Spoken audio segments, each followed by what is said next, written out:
তো এটা হচ্ছে ডাল। এখানে দুইটা পাখি আছে, দেখতেই পাচ্ছেন আপনারা। দুইটা না, সরি, তিনটা পাখি আছে।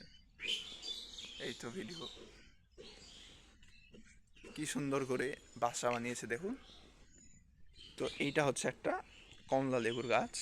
গাছের একবারে শীষে মাথায় ছোট করে বাসা বানিয়েছে। আশা করি এটা শালিক না হলে দোয়েল হতে পারে।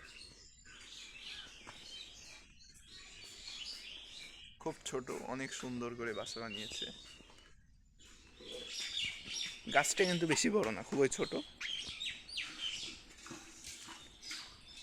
অনেকগুলো ডালের মাঝখানে বানিয়েছে। দেখুন প্রত্যেকটা জিনিস এরা করছে।